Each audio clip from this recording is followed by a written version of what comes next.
ఆమె ప్రభునందు ప్రియులారా, మనము స్టెఫన్ చెప్పిన సంగతులు లేక ప్రథమం మనం ధ్యానం చేస్తున్నాం. యెహోషువతో కూడా ఈ దేశంలోకి దాన్ని తీసుకొని వచ్చి ఇదేన్ని సాక్షపు గుడారం, అది దావీదు దినముల వరకు ఉండేను. ఆ తర్వాత ఏమైందో మనం అనుకున్నాం. ఏదది? సొలొమోను అతడు దేవుని దయ పొంది యాకోబు యొక్క దేవునికి నివాస స్థలము కట్టగోరినాడు. ఎవరు?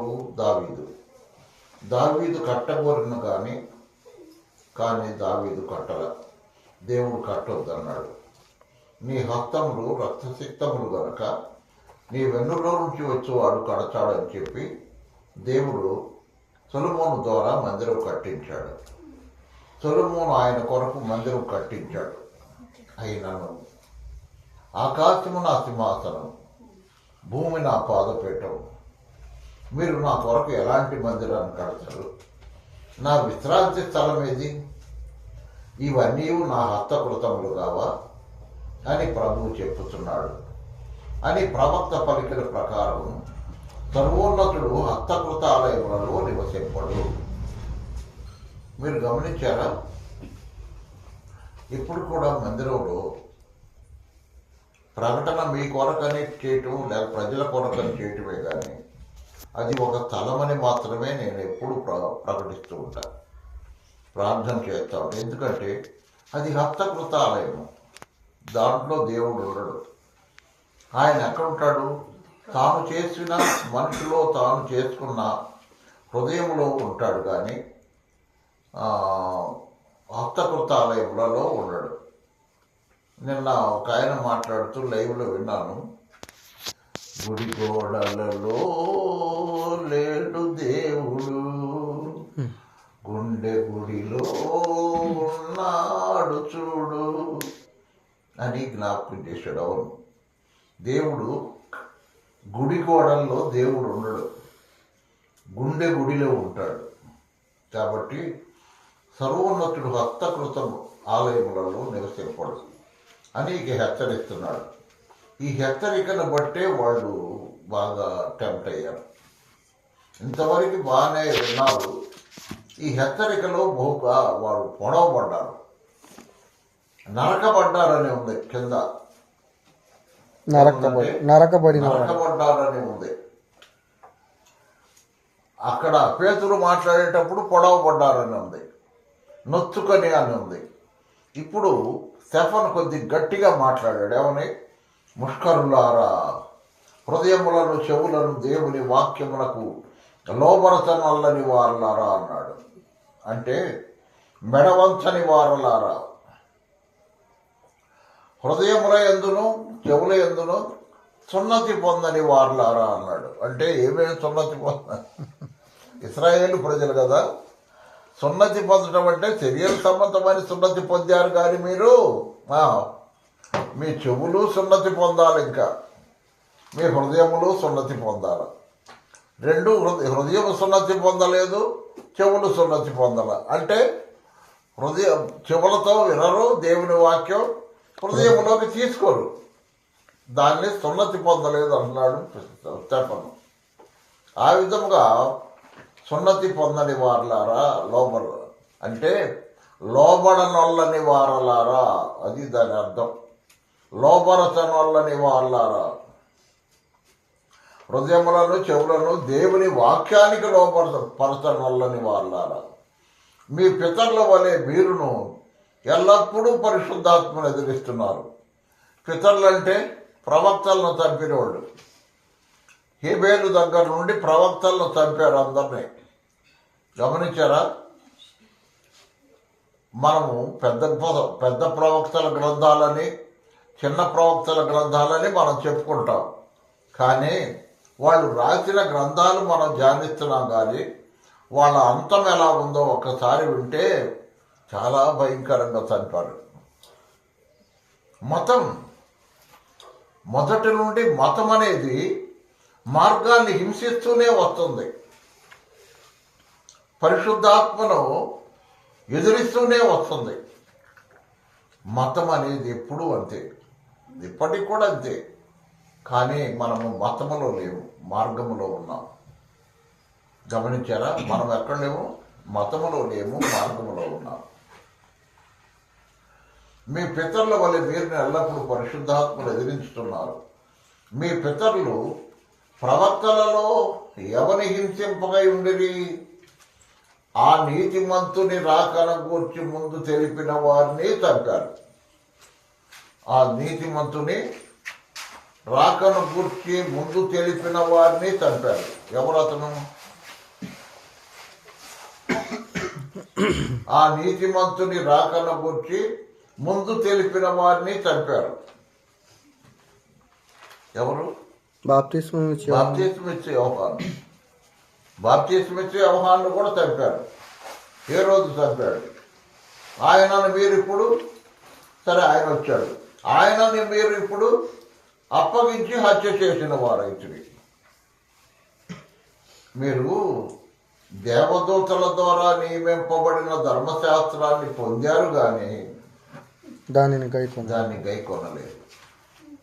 ధర్మశాస్త్రాన్ని ఇచ్చాడు దేవుడు, కానీ మీరు నరహత్య చేయవద్దంటే నరహత్య చేస్తున్నారు. మొదటి నుంచి మీరు చేస్తే తప్పది. కాబట్టి ధర్మశాస్త్రాన్ని మీరు గైకొంటల్లా. గమనించారా? ప్రవక్తలను అందరినీ చంపారు. యెషయా ప్రవక్తనైతే దేవాలయం పైనుంచి కిందకు నెట్టేసి, దేవాలయం పైన ఎక్కించి కిందకు నెట్టి చావలేదని ఇనప గద్ద పెట్టి చంపేశారట. ఇనప గద్దతో మోది చంపారట.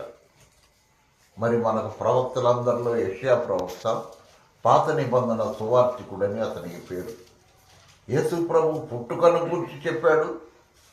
కొత్త ఆకాశం కొత్త భూమి వరకు జరిగే సంగతులన్నీ రాశాడు. దేవుడు అలాగా అతనికి చూపించాడు, మహిమను బయలుపరిచాడు. అటువంటి ప్రవక్తలు కూడా వాళ్ళు చంపారు. కారణం మతం. మతం ఎప్పుడు మార్గానికి వ్యతిరేకమే. సహోదరుడా, సహోదరి, నువ్వు క్రైస్తవ మతంలో ఉన్నావా? పరలోకానికి చేరవు. క్రీస్తు మార్గంలో ఉంటే చేరతావు, అంతేగాని క్రైస్తవ మతంలో ఉంటే చేరవు. తర్వాత నీవు సహవాసములో ఉంటే చేరవు. సహవాసములో ఉంటే చేరవు. తండ్రి, కుమార, పరిశుద్ధాత్మ సహవాసములో ఉంటే చేరతావు. సహవాసములో ఉండాలి, నిజమే. ఏ సహవాసములో ఉండాలా? పరిశుద్ధుల సహవాసములో సరే, తండ్రి సహవాసములో, కుమారుని సహవాసములో, పరిశుద్ధాత్ముడి సహవాసములో ఉండాలి. అప్పుడు మాత్రమే మనం చేరగలం. వారి మాటలు విని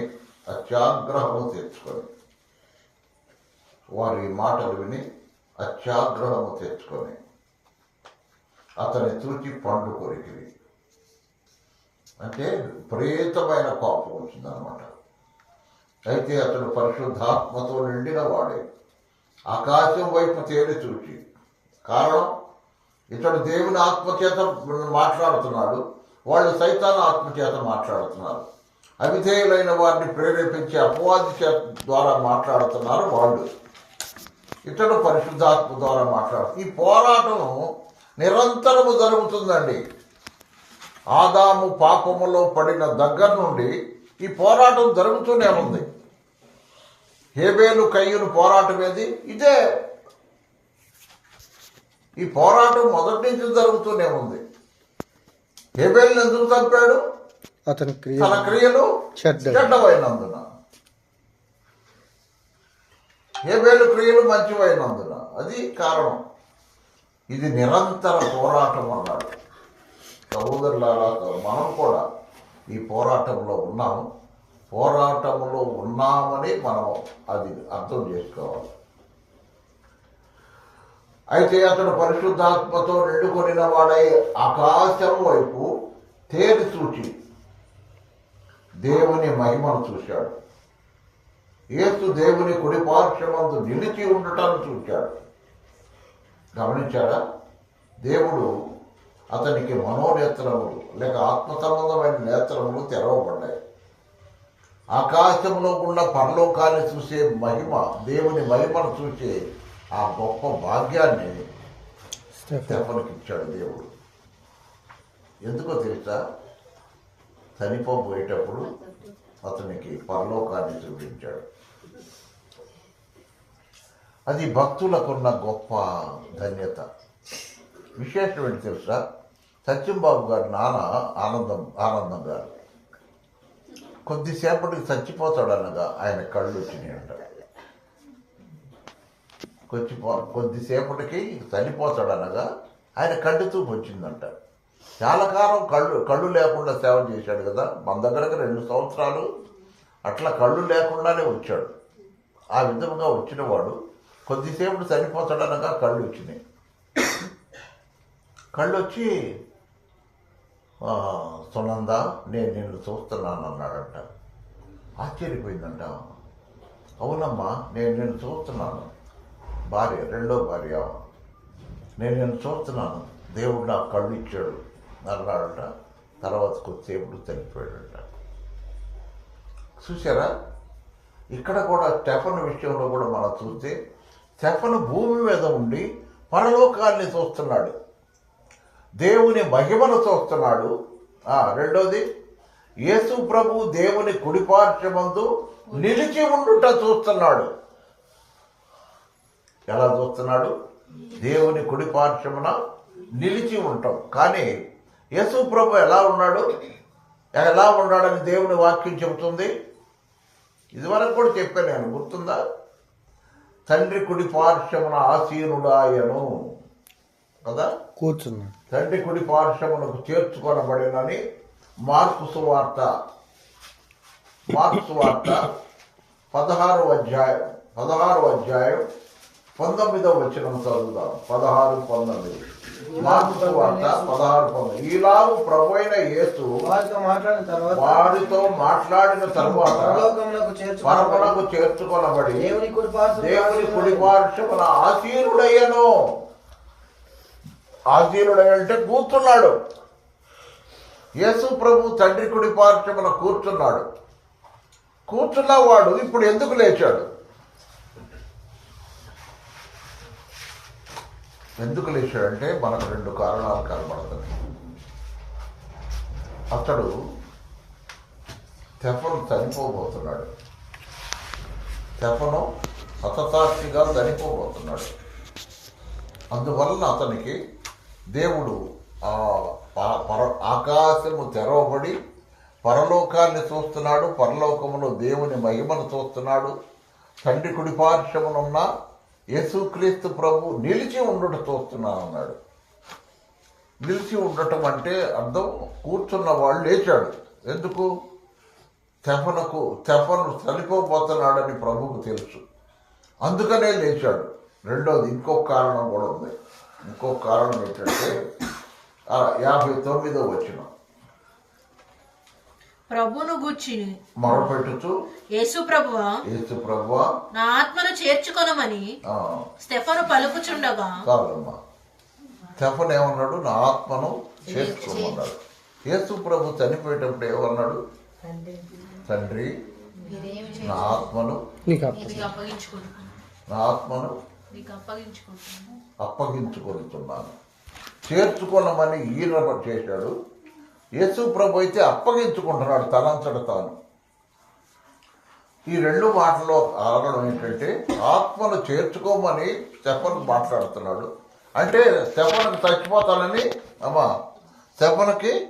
చచ్చిపోతానని తెలుసు, అందుకని ఆత్మను చేర్చుకోమంటున్నాడు. కాబట్టి స్టెఫను చనిపోబోతుండగా యేసు ప్రభు లేచి నిలబడ్డాడు.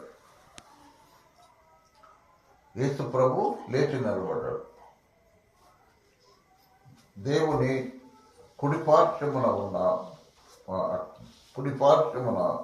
నిలబడి ఉన్న యేసు ప్రభు ఎందుకు నిలబడ్డాడంటే, ఒకటి, స్టెఫను చనిపోతూ తాను సిలువలో చేసిన ప్రార్థన స్టెఫను చేస్తున్నాడు. ఏమని? యేసు ప్రభువా నా ఆత్మను చేర్చుకో. రెండోది 60వ వచనం, మోకాల్లోని అతడు మోకాళ్ళుని ప్రభువా ప్రభువా వారి మీద ఈ పాపము మోపకుమని అది తండ్రి వీరేం చేస్తున్నారు వీరెరుగురు గనక వీరిని క్షమించమని. కాబట్టి తన ప్రభువు ఏ విధముగా ప్రాణం పెట్టేటప్పుడు ప్రార్థన చేశాడు, ఆ 2 ప్రార్థనలు తర్పణ చేశాడు. ఆ 2 ప్రార్థనలు చేశాడు. ముఖ్యమైన ప్రార్థన ఏంటంటే తన ఆత్మను చేర్చుకోమని ఒకటి, రెండవ ప్రార్థన ఏంటంటే ఈ పాపము, నన్ను చంపుతున్న పాపము వీరి మీద మోపవద్దు అని ఆ 2 ప్రార్థనలు చేస్తూ ఉండగా ప్రభువు ఇక కూర్చోలేక లేచి నిలబడ్డాడు. ఎప్పుడైతే తనను పోలి మనం యేసు ప్రభువును పోలి మనం నడుచుకుంటామో అప్పుడు ఆయన మనల్ని పూర్తి ఆయన నిమ్మళంగా కూర్చోలేడు. ఎందుకని? పేతురు రాసిన మొదటి పత్రికలో ఏమన్నాడు? 5వ అధ్యాయంలో, పేతురు రాసిన మొదటి పత్రిక 5వ అధ్యాయం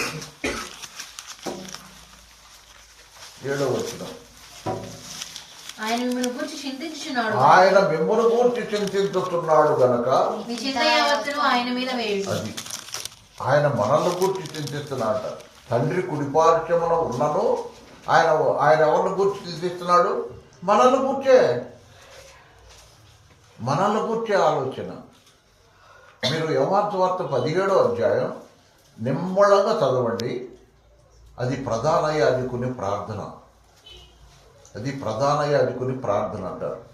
ఆ ప్రార్థన చదువుతుంటే ఇదే ప్రార్థన తండ్రి కుడి పార్శ్వమున ఉండి కూడా మన కొరకు విజ్ఞాపన చేస్తున్నాడు అనేది మనకు అర్థమైంది. అంత మాత్రమే కాదు, ఆయన హృదయంలో ఏముందో యోహాను సువార్త 17వ అధ్యాయం అంతా మనకు కనబడింది. యేసు ప్రభు హృదయంలో ఏముందో అది మనకి తెలుస్తుంది. దేన్ని గురించి ఆయన ఆసక్తి కలిగి ఉన్నాడో తెలుస్తుంది. కాబట్టి సహోదరులారా, స్టెఫను చనిపోతూ ఉండగా అతడు ఆకాశం తెరవబట్ట చూడటం, మనిషి కుమారుడు దేవుని కుడి పార్శ్వంలో నిలిచి ఉండటం చూడటం, ఆ విధంగా జరుగుతూ ఉండగా వాళ్ళు అతన్ని రాళ్లతో కొట్టి చంపుతూ ఉండగా పట్టణపు వెలుపలికి వెళ్ళగొట్టి రాళ్ళు రువి చంపుతూ ఉండగా ప్రభువును గురించి మొరపెట్టుతూ యేసు ప్రభు అన్న ఆత్మను చేర్చుకోమని స్టెఫను పలుకుతుండగా వారు అతన్ని రాళ్లతో కొట్టిరి. అతడు మోకాళ్ళుని ప్రభువా వారి మీద ఈ పాపము మోపకమని గొప్ప శబ్దముతో పలికెను. ఈ మాట పలికి నిద్రించాను. ఇప్పుడు మాట చదువుదాం. 58వ వచనం చదువమ్మా. పట్టణపు వెలుపలకి సాక్షులు సౌలు ఒక యవనస్తుని పాదముల యొద్ద తమ వస్త్రములు పట్టాను. సౌలు అతని తావుకు సమ్మతించిన వాడాయను. ఒకడు చనిపోతున్నాడు, ఒకడు లేస్తున్నాడు దేవుడు. ఒకడు చనిపోతున్నాడు, మరి ఒకడు లేపుకుంటున్నాడు దేవుడు. చూసారా? ఒకడు వెళ్ళిపోతుంటే ఇంకోడు సేవకు వస్తున్నాడమ్మా. ఇక అది చెప్పాలంటే ఎవడైతే వ్యతిరేకిస్తున్నాడో, ఎవరైతే తన భక్తులను చంపటానికి సమ్మతిస్తున్నాడో అటువంటి వాళ్ళనే దేవుడు ఏర్పాటు చేస్తున్నాడు. గమనించావా? రాత్రి ఎన్నడూ ప్రార్థనకు రాదట ఒక బ్రదరు ఆ ఊరు గురవైపాలు నిన్న రాత్రి రాజరత్న వాళ్ళు వాడి పోయారు కదా. అది అతని పేరు ఎలీషా. ఆ బ్రదర్ వెళ్ళే ఊరికిన ఫార్మాలిటీగా అమ్మ ప్రార్థనకు రమ్మా అని పిలిచాడంట. ఎప్పుడు రమ్మన్నా రాదంట. రాత్రే వచ్చింది పట్టబడింది. తనంతట తాను లేచి వచ్చి నేను ప్రభువుని నమ్ముకుంటానని తీర్మానం చేసుకున్నాను. మాణిక్యమ్మ పేరు. నేను పేరు మాణిక్యమ్మ. కాబట్టి ఎవరిని ఏ సమయంలో దేవుడు ఏర్పాటు చేసుకుంటారు, ఎవరు ఎలా రక్షించబడతారో అది దేవుని చేతిలో ఉంది. కానీ మన చేతిలో ఏముంటుందో తెలుసా? రక్షించబడిన చోట అంటే ప్రభువు నాటిన చోట. ప్రభువు నాటిన చోట మనం ఉండాలి. లేకపోతే మనం ఏం చేస్తాం?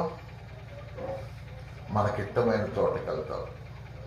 ఎంతమంది చింతపల్లిపాడు ఎనమదంలో ఉన్నవాళ్ళు, నా దగ్గర ప్రభువుని నమ్ముకున్న వాళ్ళు, ఎంతమంది వేరే సావాసాలు పోయేవాళ్ళు లేరు. అది దేవుని చిత్తమా? కాదు. కానీ ఎక్కడున్నా ఆత్మీయంగా ఎదిగితే చాలు. నా ఉద్దేశం అది. నా ద్వారా రక్షించబడ్డారని దేవుని గ్రంథంలో రాయబడుతుంది. కానీ వాళ్ళు ఎక్కడున్నా ఆత్మీయంగా ఎదగాల. అది ఆత్మీయంగా ఎదిగితే చాలు. సహోదరులారా, ఆ విధంగా నేను చాలాసార్లు మీకు చెప్పాను. నేను చార్లీ ఒకరోజు హాస్పిటల్కి వెళ్తా, ఒక చోట అక్కడ బూస్ట్ బండి దగ్గర టిఫిన్ బండి దగ్గర కారు ఆపాం. ఒక సహోదరి వస్తుంది అటు నుంచి చింతపల్లిపాడు. నేను కారులో కూర్చొని ఉన్నాను. నా పక్కకు వచ్చి, అన్నయ్య హాస్పిటల్కి వెళ్తున్నట్టున్నావే అన్నాడు. అవునమ్మా, హాస్పిటల్కి వెళ్తున్నాను. చేతిలో ఈవు పెట్టి కళ్ళమ్మటి నీళ్లు పెట్టుకుంది. చేతిలో ఈవు పెట్టి కళ్ళమ్మ నీళ్లు పెట్టి, ఎందుకంటే నీ ద్వారా రక్షించబడ్డావు, నువ్వు నాకు ఆత్మీయ తండ్రివి, కానీ నీ దగ్గరకు రాలేకపోతున్నా నేను. ఆ పరిస్థితి లేదో మరి మనకు తెలియదు, చింతపల్లిపాడు. కాబట్టి సహోదరులారా, గమనించారా? రక్షించబడిన చోట, నాటబడిన చోట ఎదగాలని అందరికి ఉంటుంది. కానీ ఎదగకపోవటం అనేది ఏంటంటే స్థానభ్రంశం. స్థానభ్రంశం అంటే ఇక్కడ నాటాడు దేవుడు, దాన్ని పీకి ఇంకో చోట నాటాడు, అట్లా అవుతుంది. అందువల్ల ఎదగలేకపోతుంది ఆ చెట్టు. కాబట్టి రాత్రి దేవుని వాక్యం వింటున్న ప్రియ సహోదరుడా, సహోదరి, ఒక భక్తుడు చనిపోతున్నాడు, దేవుడు మరి ఒకరిని ఏర్పాటు చేసుకున్నాడు. ఎక్కడైతే అతడు చంపబడ్డాడో అక్కడే దేవుడు ఇంకొకరిని లేపుకున్నాడు తన కొరకు. సౌలు అనబడిన పౌలు ద్వారా 100 సంఘాలు స్థాపించబడ్డాయి ఆసియా ఐరోపా ఖండాల్లో, మధ్యధరా సముద్రంలో ఉన్న ఆ ద్వీపాల్లో, కుప్రా, మెలితే అనే ద్వీపాల్లో కూడా సంఘాలు స్థాపించబడ్డాయి. దేవుని కొరకు అంత సేవ చేసిన వాళ్ళు మరి మనకు కొత్త నిబంధనలో కనపడరు. పేతురు సేవ కొంతవరకు కనపడుతుంది. అతడు సున్నతి పొందిన వారికి, ఇశ్రాయేలు యూదులకు సువార్తికుడుగా చేయబడ్డాడు. కానీ పౌలైతే అన్యజనులకు సువార్తికుడు. అందువలన దేవుడు అతనిదొకటే గురమ్మ. ఏంటదే చెప్పు? రోమాపత్రిక. పౌలు గురేంటో మనం చూద్దాం. అక్కడ ఒక్క మాట చదువుకొని ముగించుకుందాం. పౌలు యొక్క గురి ఏంటంటే, రోమాపత్రిక 15వ అధ్యాయం 20-21 వచ్చిన, నేనైతే మరి ఒకని పునాది మీద కట్టకుండా నిమిత్తము ఆయనను గూర్చిన సమాచారం ఎవరికి తెలియబడలేదు, వారు చూతురనియు వినని వారు గ్రహించురనియు రాయబడిన ప్రకారం క్రీస్తు నామం ఎరగని చోట్లను సువార్త ప్రకటించవలని మిక్కిలి ఆశగల వాడనై ఉండి అలాగున ప్రకటించినది. పౌలు పని ఏంటంటే, పని లేని చోట, క్రీస్తు నామం ఎరగని చోట్ల సువార్త ప్రకటించడం అనేది పౌలు యొక్క పని. ఈ రాత్రి దేవుని వాక్యం వింటున్న ప్రియ సహోదరుడా, సహోదరు, సంఘము స్థాపించబడిన తరువాత మొట్టమొదట హతసాక్షి ఎవరు? స్టెఫన్. మొట్టమొదట హతసాక్షి స్టెఫన్. ఆ తర్వాత చాలా మంది తప్పుపడ్డారు. మనకు 8వ అధ్యాయానికి వచ్చేసరికి చాలామంది చంపబడ్డారు, చాలామంది చెరసాల్లో వేయబడ్డారు, కొందరు అసలు ఎరుసలేము గురించి పారిపోయారు. ఆ విధముగా సంఘము చెదరిపోయింది. కారణం ఏంటంటే చెదరిపోవటం దేవుని చిత్తం. చెదరిపోయినందువల్ల అపోస్తులు కాకుండా, సువార్తికులు కాకుండా, కాపర్లు కాకుండా, ఉపదేశకులతో పని లేకుండా విశ్వాసుల ద్వారా సంఘం ఏర్పడింది. ఎక్కడ? అంత్యోకయలో. ఎక్కడ? అంత్యోకయలో. అపోస్తులు వెళ్ళాలి అక్కడికి, సువార్తికులు వెళ్ళాలా, కాపర్లు వెళ్ళాలా, ప్రవక్తలు వెళ్ళాలా కదా, కాపర్లు వెళ్ళాలా, ఉపదేశకులు వెళ్ళాలా. ప్రభువు విశ్వాసులు, చెదరిపోయిన విశ్వాసులు, వాళ్ళు సువార్త ఎట్ట ప్రకటించారు? మాట్లాడుతూ ప్రకటించారట. మాట్లాడుతూ సువార్త ప్రకటిస్తే అంత్యోకయలో సంఘం ఏర్పడింది. కాబట్టి సహోదరులారా, నీ ద్వారా ఒక సంఘం ఏర్పడిద్దేమో నువ్వు మాట్లాడితే. ఒక ఆమె గురించి చెప్పాను మీకు, చాలా ఇదివరకు చెప్పాను, గుర్తుందా? ఆమె చిన్న ఉద్యోగస్తురాలు. ఆ ఉద్యోగంలో 3 సంవత్సరాలకు, 4 సంవత్సరాలకు, 5 సంవత్సరాలకు ట్రాన్స్ఫర్లు వస్తాయి ఆమెకి. ఈ 5 సంవత్సరాలు పనిచేస్తున్న గ్రామంలో ఆమె తన దశమ భాగాన్ని బట్టి, తన దశమ భాగంతో సేవకులను పిలిపించి తానున్న చోట సంఘము స్థాపించబడేటట్టుగా పనిచేసేదంట. ఎవరంటే ఫీవెల్సన్ గారి వదిన ఆమె. ఫీవెల్సన్ గారి వదిన ఆమె. గమనించారా? 5 సంవత్సరాలు ఇక్కడ ఉందనుకో, ఇక్కడ సంఘం ఏర్పడాలా. ఇవి వెళ్ళేటప్పుడు సంఘ పెద్దలను కూడా ఏర్పాటు చేసి, అంటే ఆమె కాదు, పెద్దలు సువార్తికులు వస్తారు. ఆ విధముగా సంఘము స్థాపించబడిందంట. ఒక చిన్న ఉద్యోగస్తురాలు. మళ్ళీ అక్కడికి వెళ్ళిందనుకో, మళ్ళీ అక్కడ కూడా ఉంటే సరే సంఘం, లేకపోతే అక్కడ కూడా పనిచేస్తుంది. ఆ విధంగా సువార్తికులు పిలిపిస్తుంది, సువార్త చెప్పిస్తుంది, తన ఇంట్లో కూర్చోబెట్టి. వచ్చిన వాళ్ళు వస్తారు, సంఘము స్థాపించబడే వరకు అక్కడ పనిచేసి, మళ్ళీ అక్కడి నుంచి ట్రాన్స్ఫర్ అయిపోయి 5 సంవత్సరాలకి ఇప్పుడు వెళ్ళిపోయేలేక అక్కడ సంఘం స్థాపించబడాలి. ఎంత సేవో, ఎంత భారమో చూసారా? ఈ భారము, ఈ బాధ్యత, ఈ తపన, ఆశ ప్రతి ఒక్కళ్ళకుంటే ఎన్ని సంఘాలు కట్టబడతాయో.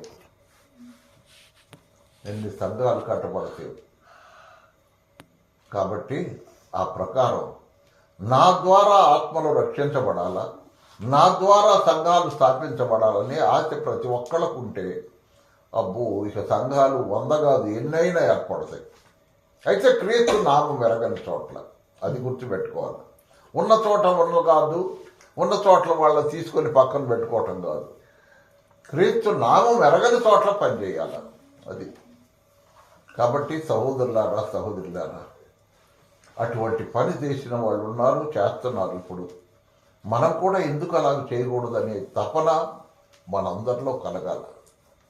ఆ విధంగా చేసి ప్రభువుకు మహిమకరంగా జీవిద్దాం, ప్రభువును మహిమపరుద్దాం మన జీవితాల ద్వారా. ప్రార్థన చేసుకుందాం.